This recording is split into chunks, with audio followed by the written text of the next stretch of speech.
In the last couple of years, I've spoken to a few families who lost the major breadwinner. These were sudden departures, and overnight, women lost their husbands. When I spoke to them, they were not struggling with finding information about the bank accounts or investments. They were struggling to figure out who to trust. The wife, in the most cases, had never made big financial decisions in her life. And suddenly she was sitting with all the money, their children, their future, with no idea who was telling her the truth and who was taking advantage. And that is a very vulnerable place to be in.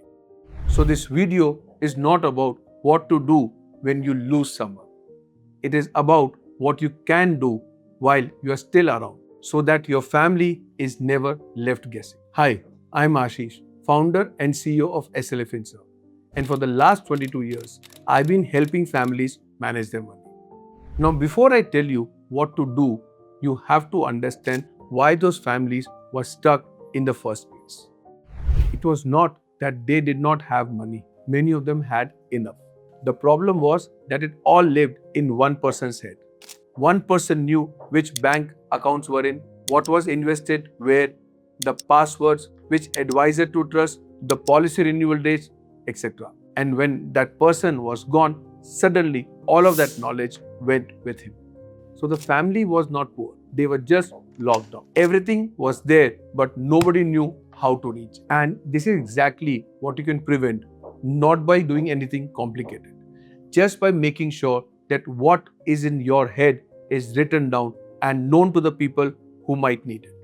So let me take you through a few things I often tell people to do. The first thing is to bring everything together.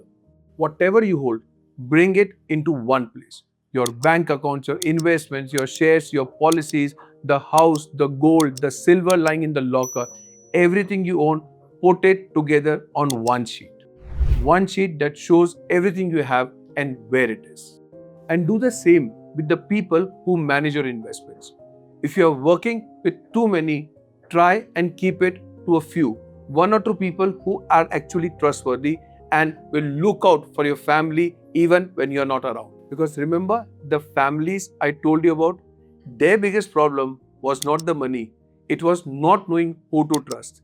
If your family already knows one or two people you work with, that problem is solved before it ever comes up. The second thing is to bring your family into the picture.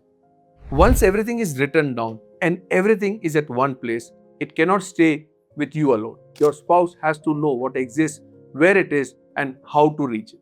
They should know where the documents are, what the passwords are, and how to access things if the time comes. And if your children are old enough, they should be part of this too. But remember, this is not a one-time conversation where you sit down with everyone, show them the sheet, and you are done. Things change. You make a new investment, you close an old account, you take a new decision, and if nobody knows about that change, you are back to where you started. So make it a ritual.